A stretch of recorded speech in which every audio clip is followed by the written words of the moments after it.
السلام علیکم ورحمۃ اللہ وبرکاتہ۔ میرے پیارے اسٹوڈنٹ، کیسے ہیں آپ تمام حضرات؟ امید کرتا ہوں کہ آپ تمام حضرات خیر و عافیت سے ہوں گے۔ میں منور حسین آپ تمام حضرات کو اپنے ہی YouTube channel Urdu with M H میں خیر مقدم کرتے ہیں، خوش آمدید کرتے ہیں۔ اسٹوڈنٹ، جیسا کہ آپ کو معلوم ہے کہ آج میں کہکشاں اردو حصہ دوم سبق نمبر 9 لے کر حاضر ہوا ہوں۔ اس سے پہلے والے ویڈیو میں آپ حضرات کو سبق نمبر 8 پرومس، جس کے رائٹر یعنی مصنف تھے جیلانی بانو، اور آج جو میں پڑھانے جا رہا ہوں وہ ہے آپ کا سبق نمبر 9 بھولے بسرے گیت، جس کے رائٹر یعنی لیکھک مصنف ہے شفیع جاوید۔ اسٹوڈنٹ، اس سے پہلے میں آپ حضرات کو مصنف کے حالات زندگی پر کچھ نظر ڈالوں تاکہ آپ کو مصنف کے حالات زندگی کے بارے میں کچھ معلومات حاصل ہو جائے۔ تو چلیے، میں بھولے بسرے گیت کے مصنف کے بارے میں آج بتانے جا رہے ہیں۔ ابھی بھولے بسرے گیت کے مصنف ہیں شفیع جاوید۔ مظفر پور میں 4 جنوری سن 1935 کو پیدا ہوئے۔ ان کے گھر کا ماحول ادبی تھا۔ آبائی وطن گیا ہے۔ ان کا اصل نام سید محمد شفیع الدین ہے۔ پٹنہ یونیورسٹی سے انہوں نے سماجیات میں ایم اے کیا۔ محکمہ اطلاعات و نشریات، حکومت بہار کے ڈائریکٹر کے عہدے سے وہ سبکدوش ہوئے۔ ملازمت کے دوران گورنر بہار کے پریس سیکریٹری 20 نکاتی پروگرام عمل درآمد کمیٹی کے ڈائریکٹر اور انڈین ریڈ کراس سوسائٹی بہار کے ایڈمنسٹریٹر جیسے عہدوں پر بھی وہ کاربند رہے۔ تو اسٹوڈنٹ، یہ رہا آپ کا مصنف کی حالات زندگی کے کچھ جھلکیاں۔ تو آج میں اپنے مین مقصد کی طرف جانا چاہ رہا ہوں، وہ ہے آج ہم پڑھائیں گے آپ کا سبجیکٹیو۔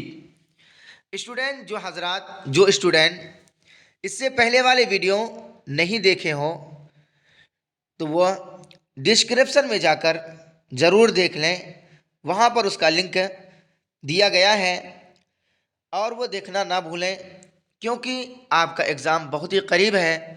ایسے وقت میں آپ کو چاہیے کہ ایسے ویڈیو کا ادھین کریں، اسٹڈی کریں، تاکہ آنے والے امتحان میں آپ کو کسی بھی مشکل کا یا پریشانی کا سامنا نہ کرنا پڑے۔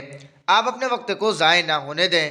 یہ وقت جو گزر رہا ہے، اگر آپ کی زندگی سے گزرا ہوا وقت کبھی کل قیامت کی صبح تک واپس لوٹنے والی نہیں ہے۔ اس وجہ سے اگر آپ چاہ رہے ہیں کہ ہم آنے والے ایگزام 2024 میں اچھے سے اچھے نمبرات سے کامیابی حاصل کریں، تو آپ کو چاہیے کہ تن من دھن اور شوق اور ذوق اور لگن کے ساتھ، دل جمعی کے ساتھ پڑھیں، کلاس کریں، ویڈیو دیکھیں۔ تو چلیے اسٹوڈنٹ، آج ہم پڑھانے جا رہے ہیں کہکشاں اردو حصہ دوم سبق نمبر 9 بھولے بسرے گیت۔ اس میں ہم سبجیکٹیو کوشچن پڑھائیں گے، جس کو ہم اور آپ بھی بتائیے کے نام سے جانتے ہیں۔ یہاں پر آپ کا دیا ہوا ہے مختصر ترین سوالات۔ سوال نمبر 1 میں پوچھا گیا ہے، سید عزیز کس عہدے سے سبکدوش ہوئے یعنی ریٹائر ہوئے؟ تو اسٹوڈنٹ، آپ کا جواب ہے ڈائریکٹر کے عہدے سے سبکدوش ہوئے یعنی سید عزیز احمد ڈائریکٹر کے عہدے سے سبکدوش ہوئے یعنی ریٹائر ہوئے۔ اسٹوڈنٹ، آگے چلتے ہیں۔ سوال نمبر 2 میں پوچھا گیا ہے، ان کا نواسا ٹیلی ویژن پر کیا دیکھ رہا تھا؟ نواسا کہتے ہیں بیٹی کے بال بچے کو، بیٹا ہے تو نواسا، بیٹی ہے تو نواسی۔ تو اس کا جواب ہے loan internet, low on internet, یعنی ان کا نواسا ٹیلی vision per love on internet دیکھ رہا تھا، یعنی جواب آپ کا لون آن انٹرنیٹ ہے۔ اسٹوڈنٹ، آگے چلتے ہیں۔ سوال نمبر 3 میں پوچھا گیا ہے،